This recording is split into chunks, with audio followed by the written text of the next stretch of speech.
Saya katakan dengan Pak Ganjar, cintaku padamu memang tidak seindah surat cinta untuk Setarlah, tapi yakinlah cintaku padamu lillahi ta'ala. Dan telah habis sudah cinta ini tak lagi. Rabbi bil Mustafa balligh maqasidana waghfir lana ma madha ya wasi'al karami. Muhammad Nur madihu zat fi nasrur masih fina bidarbin nur. Muhammad Nur ya Rasulullah salamun alaik ya adimal jadi wal karami. Assalamualaikum warahmatullahi wabarakatuh. Hamdan wa syukranillah, salatu wassalamu ala rasulillah, la haula wala quwata illa billah, amma ba'd. Hadratal Muhtaramin, para kiai, Yai Daroji, dan semuanya yang saya muliakan, Pak Ganjar dan jajaran Forkompinda yang saya hormati. 6 bulan yang lalu saya masih ada satu pengajian off air di Pekalongan. Di tengah-tengah saya ngaji, saya ditelepon oleh seseorang yang sangat saya kenal. Beliau adalah Gubernur Jawa Tengah. Supaya kemudian ini malah gubernur telepon itu Pak Ganjar itu. Apunten nggih. Waalaikumsalam Pak Ganjar. Telepon dari Pak Gubernur, tolong Gus Miftah pengajiannya nggak usah lama-lama. Dan ini tenang, karena COVID semakin merajalela. Sengaja telepon beliau saya angkat di tengah-tengah pengajian. Yang pertama ya karena saya cinta dengan Pak Ganjar. Saya katakan dengan Pak Ganjar, cintaku padamu memang tidak seindah surat cinta untuk Setarlah, tapi yakinlah cintaku padamu lillahi ta'ala. Kenapa saya angkat telepon Pak Ganjar di tengah-tengah saya pengajian? Akan saya tunjukkan kepada jamaah bahwa memang harus ada sinergi antara ulama dengan umaro. Di musim kayak gini kita harus manut dengan pemerintah. Di musim seperti ini kita harus manut dengan pendapat ahli. Ikutlah pendapat ahli, jangan ikut-ikutan orang yang ahli berpendapat. Karena hari ini di medsos itu orang semuanya mampu untuk berpendapat. Saya menghormati Mas Ganjar menghormati saya, jatuhnya adalah mahabbah, rasa cinta. Maka kemudian tadi mengingatkan ketika ada salah. Saya menganggap Pak Ganjar ini pemimpin yang kemudian menjadi teman. Lah, teman tentunya mayadulluka alal khairi, yang menunjukkan kamu atas kebaikan. Maka begitu beliau telepon saya, Gus Miftah ini masih pandemi, tolong direm dulu. Ya saya manut. Demikian juga ketika saya punya kerentek, saya sampaikan kepada Pak Ganjar, termasuk kepada Presiden Jokowi. 2 minggu yang lalu nama saya menjadi trending topik kedua di Twitter.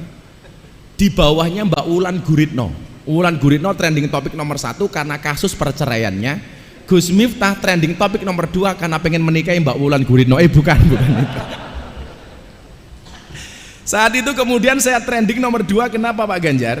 Karena saat itu saya memberikan masukan kepada pemerintah, dalam hal ini Presiden Jokowi, terhadap perpres legalitas miras.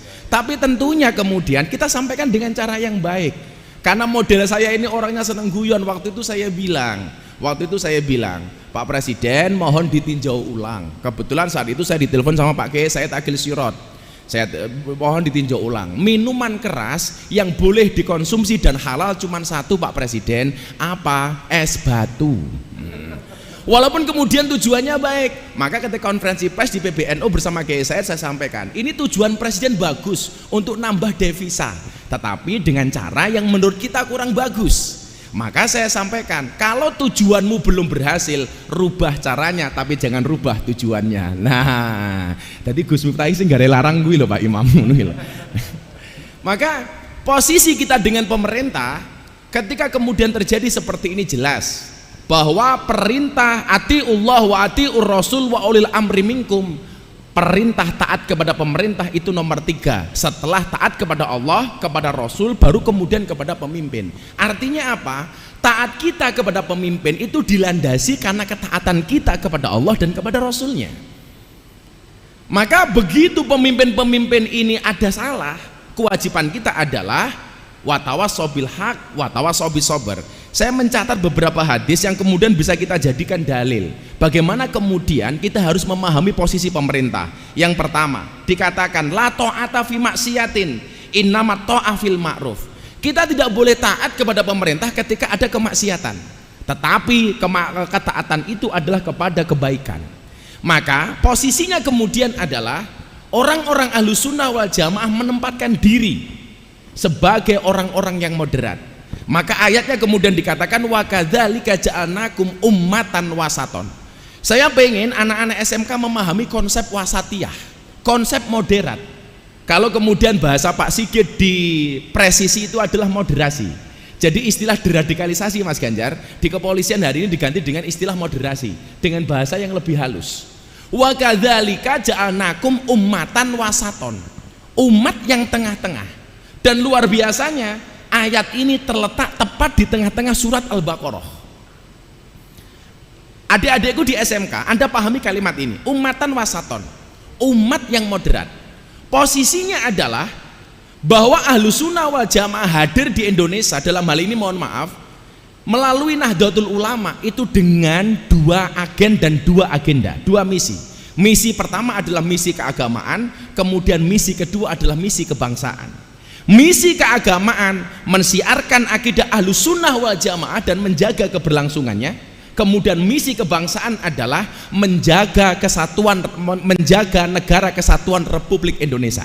Maka dalam sejarah Ahlussunnah nggak ada Mas Ganjar itu melawan pemerintah atau menjatuhkan pemerintah yang sah. Saya ulangi, dalam politik Ahlussunnah nggak ada istilah melawan dengan pemerintah yang sah, apalagi menjatuhkannya. Posisinya di mana? Ummatan wasaton. Apa yang kita lakukan? Pemerintah benar kita dukung, pemerintah salah kita kritik. Tentunya mengkritik dengan cara yang baik. Hari ini banyak orang kemudian pengen mau mengingatkan pemerintah tapi dengan cara yang kurang baik. Yang ada kemudian apa? Hari ini kalau orang itu senang dengan pemerintah, buruk sekalipun dianggap baik, tapi orang yang benci dengan pemerintah, baik sekalipun tetap dianggap buruk. Contoh, Covid datang, minta vaksin. Vaksin datang, minta sertifikasi halal. Sertifikasi dari MUI datang, minta presiden duluan. Presiden mau minta di live. Begitu di live katanya diedit. Jangan-jangan vaksinnya presiden beda dengan vaksin yang diberikan kepada rakyat. Maka saya bilang cangkemmu lo dul itu. Golek salah pemerintah tok. Tapi lucunya begitu ada bantuan baksos tentang vaksin, antri dhisik dhewe gitu. Nggak manut dengan kebijakan pemerintah, ada bantuan melayu dhisik dhewe. Tapi memang aneh Mas Ganjar, orang Indonesia itu aneh. Ada bansos untuk orang miskin, semua orang ngaku miskin. Ada bansos untuk UMKM, semua orang ngaku pengusaha kecil. Maka saya usul Pak Ganjar di Jawa Tengah, tolong dibuat bansos untuk orang gila. Pertanyaannya adalah banyak enggak yang ngaku gila? Maka disinilah kemudian anak-anakku di SMK tolong pahami konsep kebangsaan yang benar. Hari ini saya sampaikan ada 4 peta saya yang menggambarkan pola keberagamaan dan pola kebangsaan di Indonesia. Di Indonesia. Karena saya memang komitmen betul dengan pandangan-pandangan kebangsaan. Karena sebelum berangkat haji, Hadratus Syekh Mbah Maimun Zubair video call kepada saya, beliau berwasiat 2 hal. Miftah, ngajimu di klub malam, di tempat anak-anak seperti itu tolong dilanjutkan. Yang kedua, konten ngajimu tolong diperbanyak kebangsaan. Ini beliau telepon saya 3 hari menjelang Hari Raya Idul Fitri. Maka hari ini saya mencatat petanya seperti ini Mas Ganjar dan Bapak Ibu sekalian. Yang pertama, pola beragamanya, amaliyahnya Ahlussunnah wal Jamaah, tetapi pandangan bernegaranya adalah Pancasila. Sekali lagi saya ulangi, amaliyahnya Ahlussunnah, tapi pandangan politiknya adalah Pancasila. Bernegaranya adalah Pancasila. Yang pertama. Yang kedua, pola beragamanya Ahlussunnah, tetapi pandangan bernegaranya khilafah. Dan ini yang paling menipu. Kenapa? Karena amaliyahnya sama dengan kita, Pak. Amaliyah podo, tetapi pandangan politiknya berbeda. Kita Pancasila, kelompok ini khilafah. Dan ini ada di Indonesia. Kemudian yang ketiga, pola beragamanya Wahabi, tetapi pandangan bernegaranya Pancasila. Dan orang-orang seperti ini jangan kita musuhi. Kalau kemudian kita berbeda soal amaliyah, dibolehkan kok. Kita berbeda amaliyah dengan orang Wahabi, boleh. Orang Wahabi beda dengan kita, boleh. Yang nggak boleh itu saling menjelekkan. Maka semalam saya pengajian orasi kebangsaan. Saya punya acara Pak Ganjar namanya orasi, obrolan realita dan masalah hati. Ini saya sampaikan di kafe-kafe. Konsepnya ada kafe buka, saya nggak ngaji, saya datang saja dengan protokol kesehatan, dengan terbatas, saya sampaikan soal kebangsaan. Saya sampaikan di Indonesia hari ini, kemudian ketika berbeda dianggap musuh. Tolong Anda orang Ahlus Sunnah jangan memusuhi orang Wahabi. Toh pandangan politik mereka masih Pancasila. Dan kita diperbolehkan untuk itu. Yang keempat, pahamnya Wahabi, beragamanya Wahabi, dan pandangan bernegaranya adalah khilafah. Kalau ini gampang banget untuk ditandai. Lah, sebenarnya yang paling ideal tinggal di Indonesia siapa? Ahlus Sunnah dan dia Pancasila. Dan yang paling menipu adalah nomor 2, Ahlus Sunnah tetapi pandangan politiknya adalah khilafah. Maka saya tekankan, ketika acara terakhir saya dengan Pak Ganjar, kebetulan Pak Ganjar waktu itu nggak bisa hadir, nggak bisa rawuh karena ada Mbak Puan menerima Dr. Honoris Causa. Saya kaget, ada seorang guru di Kudus yang mengatakan apa? Indonesia itu kalau mau baik menjadi negara seperti Arab Saudi yang menganut paham khilafah. Saya tanya sama dia, Bapak ASN? Iya. Bajunya seragamnya ASN. Waktu itu yang hadir ada Bu ya? ASN. Debat sama saya di atas panggung Pak. Anda ASN? Iya. Dari mana Anda punya data kalau Arab Saudi itu khilafah? Di sana kan dasarnya Al-Quran dan Al-Hadis, benderanya la ilaha illallah Muhammadur Rasulullah. Saya bilang, Mas, dolanmu kurang adoh, turumu kurang bengi, kopimu kurang pahit. Kenapa? Arab Saudi itu bukan negara khilafah, tapi negara al-mamlakah, kerajaan yang konsepnya beda dengan khilafah. Maka kemudian saat itu Mas Ganjar, saya ngelus dodone istri saya. Ya Allah, ASN masih ada yang berpaham khilafah. Maka hari ini saya sampaikan di depan Pak Gubernur, kalau ada ASN di Jawa Tengah, mbuh itu guru atau yang lainnya, dia berpandangan khilafah, saya sarankan kepada Pak Gubernur, ganti, copot, pecat. Kenapa? Karena itu gak sesuai dengan Pancasila. Maka adik-adik kemudian pahami, di musim pandemi seperti ini, orang takut mati itu menjadi tinggi. Makanya gara-gara takut mati, orang kemudian sadar untuk beragama. Jangan sampai kemudian adik-adik saya di SMA, adik-adik saya di SMK, Anda salah milih guru. Gus Miftah sering mengatakan apa? Orang yang salah pergaulan itu lebih gampang dinasehati daripada yang salah milih pengajian. Kalau saya kemudian menasehati dulu mbak-mbak saya di Sunan Kuning, ini wali yang paling menyenangkan, Sunan Kuning, dulu sebelum tutup, saya lebih gampang menasihati mereka daripada orang yang salah milih pengajian. Maka kemudian dicontohkan bagaimana kita milih guru yang tepat, seperti dicontohkan oleh Imam Asy-Syafi'i radhiyallahu an. Bagaimana kemudian beliau mencari guru yang tepat? Karena gurumu akan menentukan bagaimana nasibmu ke depan. Disitulah kenapa seorang Deddy Corbuzier milih masuk Islam melalui Gus Miftah. Karena waktu itu saya bilang, Mas Deddy, besok Islammu itu seperti apa tergantung pintu masuknya. Kalau pintu masuknya suka marah, maka Islam akan penuh dengan kemarahan. Kalau pintu masuknya keras, maka Islammu akan penuh dengan kekerasan. Tapi kalau pintu masuknya ramah, maka Islammu akan menjadi Islam yang ramah dan menyenangkan. Saat itu Mas Ganjar, dia telepon saya, Gus, tolong saya dibimbing masuk Islam. Sudah, kamu cari guru yang lain saja. Toh teman kamu ustadz banyak. Kalau kamu pengen Islam di Istiqlal, saya teleponkan Profesor Nazarudin. Kalau mau di mana, saya silahkan. Tapi dia nggak mau Mas. Dengan mengatakan apa? Gus Miftah dulu pernah bilang sama saya, besok Islam saya seperti apa tergantung pintu masuknya. Dan saya pengen masuk Islam melalui pintu yang ramah. Dan kalau saya harus masuk Islam melalui pintu yang ramah, this is you, not others. 2 minggu yang lalu Mas Ganjar, sebulan yang lalu saya diundang di acara Kick Andy. Salah satu bintang tamunya saya, dan salah satunya lagi adalah seorang, mohon maaf, mantan pendeta dari Semarang. Selesai acara, beliau seorang rohaniawan, jadi tersangka-tersangka terpidana mati di Nusa Kambangan, kalau mau dieksekusi beliau yang membimbing. Selesai acara Pak Imam, saya diminta nomor HP. Gus Miftah boleh nggak saya minta nomor HP-nya? Kenapa? Saya tertarik dengan Islamnya Gus Miftah.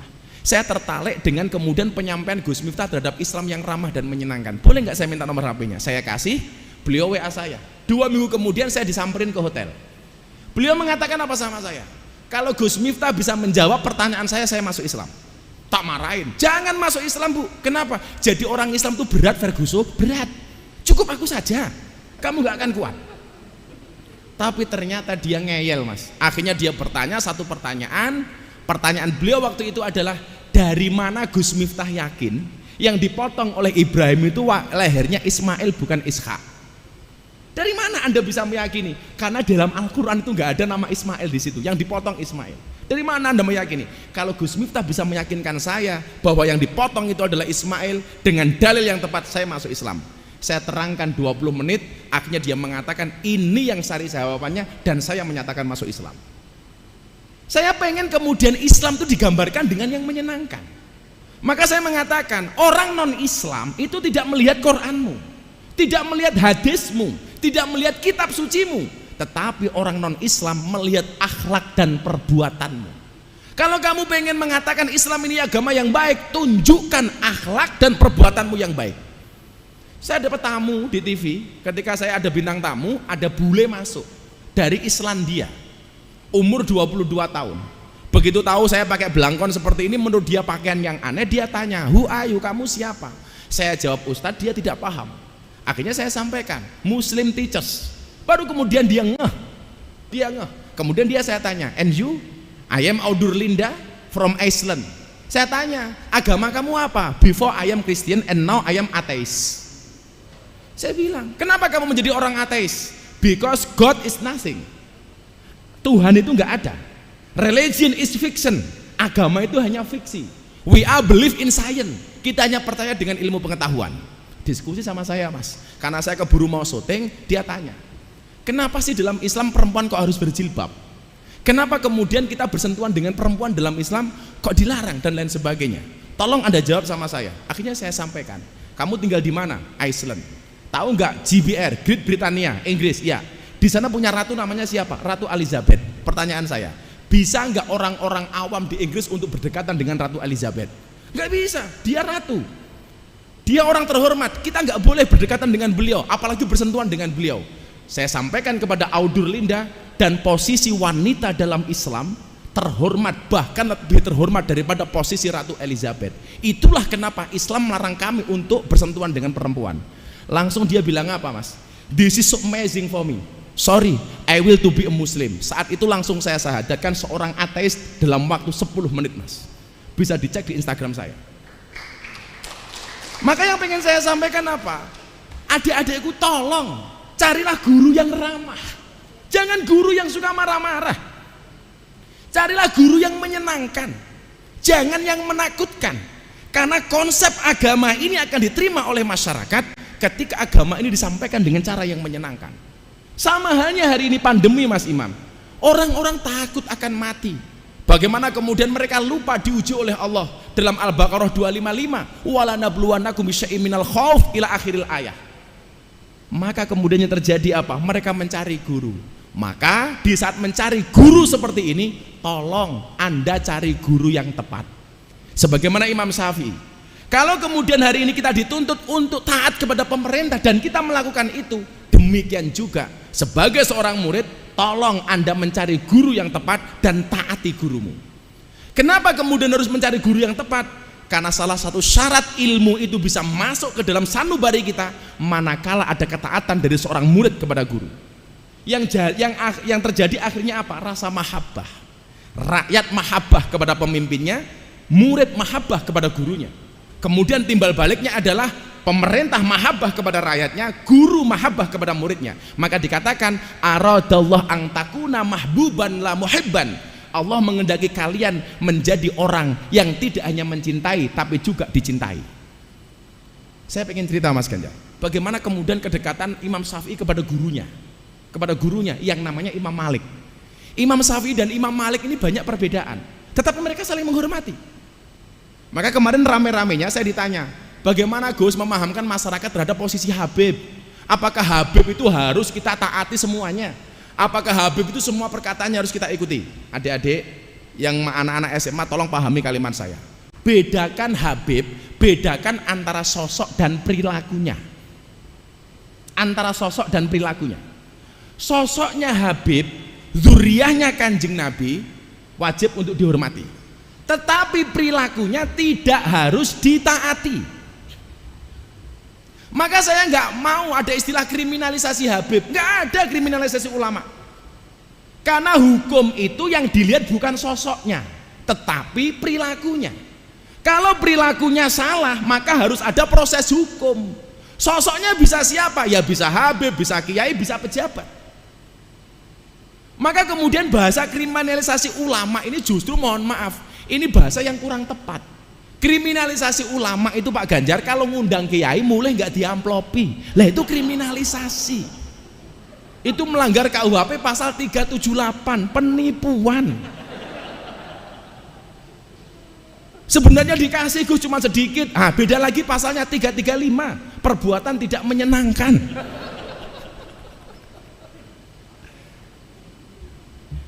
Saya sampaikan bagaimana kemudian seorang Syafi'i menghormati gurunya walaupun berbeda pendapat. Jadi kalau ada Habib, hormati sosoknya, tapi tidak harus kemudian diikuti perilaku dan perkataannya. Maka dikatakan dalam kitab taklim, al-hurmatu khairum minat ta'ah. Hormat itu lebih didahulukan daripada taat. Begitu kita tidak taat, belum tentu kita membenci dia. Contoh begini yang sering saya sampaikan, imam 4, imam madhab, soal tahiyat itu kan semuanya berbeda, Mas. Imam Syafi'i asyhadu alla ilaha illallah sampai fil alamina innaka hamidum majid. Imam Hanafi asyhadu alla ilaha illallah asyhadu alla ilaha illallah, sekali naik langsung turun. Hanafi. Imam Maliki setiap ketemu kalimat Allah tangannya diangkat. At-tahiyatul mubarakatuh shalawatu thayyibatulillah assalamualaikum ayyuhan nabi wa rahmatullah assalamualaikum wa ala ibadillah asyhadu alla ilaha illallah, tuing tuing tuing setiap ketemu kalimat Allah. Imam Hambali dari awal sampai akhir tangannya digerak-gerakkan. At-tahiyatul mubarakatuh shalawatu thayyibatulillah. Gus Miftah ikut yang mana? Saya ikut pendapatnya Imam Syafi'i, tapi bukan berarti saya membenci pendapatnya Imam Hanafi, tapi bukan berarti saya membenci pendapatnya Imam Maliki. Saya seperti ini, asyhadu alla ilaha illallah. Demikian juga ketika Anda memutuskan menggunakan Hanafi begini-begini, boleh. Maliki begini-begini, boleh. Hambali begini-begini, boleh. Ya nggak boleh begini-begini, Mas Imam gitu. Masa tahiyat begini-begini gitu. Nah, hormati sosoknya, tapi jangan diikuti perilakunya ketika perilaku itu, mohon maaf, tidak sesuai dengan ajaran akidah Ahlussunnah wal Jamaah. Dicontohkan oleh Imam Syafi'i, bagaimana kemudian dia berguru kepada Imam Maliki. Akhirnya di antara mereka ada mahabbah, sampai puncak mahabbah itu anak-anakku SMK dan SMA. Imam Maliki satu malam tidur bermimpi ketemu dengan Rasulullah. Di saat itu Rasulullah mengatakan kepada Imam Malik, wahai Imam Malik, baligh salami ila Syafi'i, sampaikan salamku Rasulullah kepada muridmu namanya Imam Syafi'i. Mahabbah, sampai gurunya mimpi ketemu Rasulullah, Rasulullah nitip salam kepada Imam Syafi'i. Begitu dia bangun, disampaikan mimpi ini kepada muridnya Imam Maliki. Kamu sekarang sowan ke pondoknya Imam Syafi'i, sampaikan kepada Syafi'i, semalam saya Maliki bermimpi ketemu Rasulullah dan Rasulullah menitipkan salam untuk dia. Datanglah murid kepada rumahnya Imam Syafi'i, Pak Kiai, kula didhawuhi kali Pak Kiai Imam Malik, bilih wau dalu Kiai Imam Malik mimpi kepanggih kali Kanjeng Nabi nitip salam kali panjenengan. Ini mahabbah, Mas. Jadi puncak tertinggi dari rasa hormat itu adalah mahabbah. Saya menghormati Mas Ganjar menghormati saya, jatuhnya adalah mahabbah, rasa cinta. Maka kemudian tadi mengingatkan ketika ada salah. Imam Syafi'i dikasih salam seperti itu dari Rasulullah, senangnya minta ampun, Mas. Itu khalus surur tahadus bin nikmah. Jubahnya dicopot, diberikan kepada santri yang memberikan salam kepada dia. Nyoleh tak hadiah. Karena Imam Syafi'i tahu, wa idza khuyyitum bi tahiyatin fahayu bi ahsani minha. Kalau kamu dihormati, maka kamu harus lebih menghormati dia. Dikasih jubah. Sampai rumahnya Imam Malik, santrinya tersenyum dipanggil oleh Kiai Imam Malik. Kowe guyu-guyu dhewe ngopo? Nyuwun sewu Kiai, kula diwenehi jubah kali Imam Syafi'i. Apa kata Imam Malik? Boleh nggak saya pinjam jubahnya? Untuk apa Kiai? Jubahnya Imam Syafi'i akan saya cuci dan bekas air minumnya akan saya minum, bekas air cuciannya akan saya minum. Kenapa? Syafi'i ini bukan orang main-main, sampai Rasulullah nitip salam kepada Syafi'i. jubahnya dicopot mas, kemudian bekas cuciannya diminum oleh Imam Malik. Inilah puncak mahabbah. Maka kenapa saya sarankan jangan sampai salah milih guru. Al ilmu bila saykhin fasyaikhu syaiton. Ilmu tanpa guru, gurunya setan. Salah milih guru, guru nembahne setan. Sampai satu ketika Mas Ganjar, saya senang cerita Imam Syafi'i itu. Imam Syafi'i mulang di masjid. Begitu mendengar muridnya mulang di masjid, Imam Maliki datang sembunyi-sembunyi, khawatir mengganggu fokus dan konsentrasinya Imam Syafi'i. Beliau berdiri di belakang tembok mendengar pengajian Imam Syafi'i. Beliau menuliskan khot di tembok Masjid Nabawi. Apa tulisannya? Man aroda ilmu nafis fa'alai bi Muhammad bin Idris. Barang siapa menghendaki ilmu-ilmu yang penting, hendaknya dia ngaji dengan Muhammad bin Idris Imam Syafi'i. Begitu Imam Syafi'i keluar melihat khot gurunya, apa yang dilakukan oleh Imam Syafi'i? Beliau tersenyum, kemudian menambahkan tulisan di bawah tulisan Imam Malik. Apa tulisannya? Wa kaifa yakunu dzalik wa ana tilmidu Malik. Bagaimana saya bisa menjadi seperti ini? Wong saya ini muridnya Imam Malik.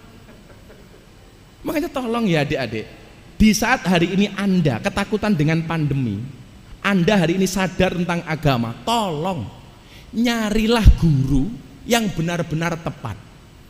Maka guru-guru ini akan mengarahkan kepada kita nggak boleh takut berlebihan dengan pandemi.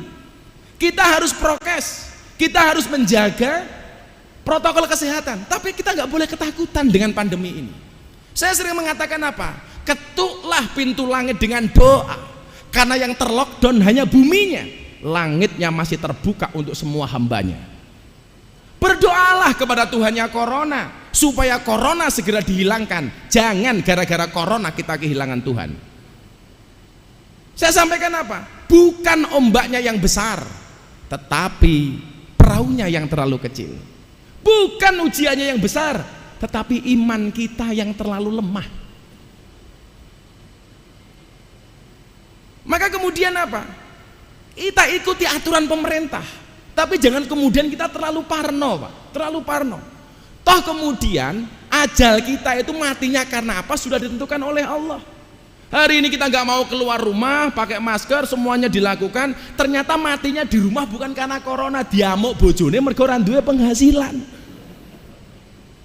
Maka menyikapinya jangan berlebih-lebihan. Gini aja lah Mas, coba Anda bayangkan ini. Saya mau tes psikologis Anda semuanya. Coba Anda bayangkan, kalau Anda kemudian naik perahu di sungai, kemudian perahunya bocor. Perahunya bocor. Di sekeliling perahumu ada banyak buaya. Apa yang harus kamu lakukan? Jawabannya satu Mas. Kalau Anda membayangkan di tengah sungai, Anda naik perahu kemudian perahunya bocor dan di situ banyak buaya, yang perlu kamu lakukan satu, apa? Berhenti membayangkan. Ya, berhenti membayangkan. Saya mencatat begini, kecemasan adalah ilusi buruk tentang masa depan. Daripada membuang waktu kita untuk cemas terhadap apa yang belum pasti terjadi, lebih baik mempersiapkan diri untuk menghadapi. Makanya kenapa kita butuh simulasi-simulasi. Saya ulangi, saya tuh kebetulan hari ini paling seneng Mas membuat quote-quote. Kayak saya kemarin acara di TV terakhir sama Mas Sandiaga Uno. Saya tanya, Mas Sandi suka apa olahraganya? Lari, bersepeda, apa jalan? Dia bilang, saya suka lari Gus. Kalau Gus Miftah, saya lebih suka jalan. Kenapa Gus? Karena hidup tentang perjalanan bukan pelarian. Makanya kalau adik-adik lihat Pak Ganjar sukses seperti ini, Anda jangan lihat suksesnya. Ingat, sukses itu melalui banyak proses, bukan melalui banyak protes. Maka kalian harus tahu kenapa keringat itu asin. Jawabannya sederhana. Kenapa keringat itu asin? Karena dalam perjuangan nggak ada yang manis. Pak Imam, tambahi. Saya ulangi ya. Kecemasan adalah ilusi buruk tentang masa depan. Daripada Anda membuang waktu untuk cemas terhadap apa yang belum pasti terjadi, lebih baik mempersiapkan diri untuk menghadapi. Maka ketika Allah memberikan ujian yang berat, Allah tidak memerintahkanmu untuk mencari jalan keluar hingga penat, tetapi Allah memerintahkanmu untuk sabar dan sholat. Dia tidak memerintahkan kita untuk mencari jalan keluar hingga penat, tetapi Dia memerintahkan kita untuk sabar dan sholat. Hadapilah nikmat dengan syukur, terimalah musibah dengan sabar. Maka kalau gitu kita lakukan, insya Allah kita fine-fine saja. Kalau kemudian hidupmu diselimuti banyak masalah, berbahagialah, berarti Anda manusia. Karena kalau diselimuti kelapa berarti klepon. Disinilah kemudian kita harus optimis, karena fa inna ma'al usri yusra. Karena setiap kesulitan pasti akan ada kemudahan. Di lain itu Allah memberikan semangat dalam surat At-Taubah 40, la tahzan innallaha ma'ana. Jangan kamu bersedih. Kenapa? Karena Allah bersama kita. Lebih dari itu dikatakan la yukallifullah nafsan illa wus'aha. Allah tidak memberikan beban melebihi batas kemampuan kita. Ingat, kesedihan itu akan membesar ketika diomongkan, tapi kesedihan itu akan semakin mengecil ketika dirahasiakan. Kita contoh akhlaknya Rasulullah. Rasulullah itu kalau senang ngomong, kalau susah diem. Warganya Pak Ganjar sebaliknya, kalau seneng diam, kalau susah ngomong. Lan duwe duit meneng, ran duwe duit bengok-bengok. Wonge ya teko. Ya nganggo blangkon. Maka barangkali itu Mas Ganjar yang ingin saya sampaikan kepada adik-adik semuanya. Bagaimana kemudian kita menghadapi musibah ini dengan penuh optimisme. Insya Allah saya belajar dari karakteristik orang berpuasa. Orang berpuasa itu haus, lapar, dahaga. Tetapi kenapa orang berpuasa mau bersabar? Jawabannya satu. Orang berpuasa itu walaupun haus, lapar, dahaga, kenapa mereka mau bersabar? Jawabannya adalah karena orang berpuasa yakin adzan maghrib pasti datang. Terima kasih. Assalamualaikum warahmatullahi wabarakatuh. Punya spirit kebangsaan yang bagus, menyampaikan dengan enak, dengan guyon, tapi mak jelek keliling ke anak-anak muda, pelajar biasanya sering bareng sama Gus Miftah. Tapi karena kondisi seperti ini tentu tidak bisa melaksanakan secara luring, dan hari ini kita laksanakan secara daring. Mungkin nanti di Ramadan juga bisa kita lakukan. Ya mungkin hybrid begitulah, luringnya dikit, daringnya bisa lebih banyak. Tapi jangan berhenti, karena ini bagian dari ikhtiar kita mencoba mencari jalan keluar agar aktivitas semacam ini tetap bisa jalan dengan baik. Yang selamat menghadapi pandemi ini bukan yang kuat, bukan yang punya banyak duit, bukan yang paling sehat, tetapi yang akan selamat adalah mereka yang paling bisa beradaptasi dengan semua perubahan yang begitu cepat. Insya Allah kalau kita mampu beradaptasi, kita akan selamat. Ya alhamdulillah minimal tahun ini tidak sehoror tahun kemarin lah. Ini karena ada persiapan setahun, kemudian ada banyak simulasi dan vaksin kita doakan semakin cepat. Makanya kemarin Mas Ganjar saya motong 2 sapi. Saya syukuran karena Pak Jokowi memberikan vaksin gratis kepada masyarakat. Dan kita harapkan vaksinnya akan lebih dipercepat sehingga keadaan bisa kembali pulih dan normal. Amin.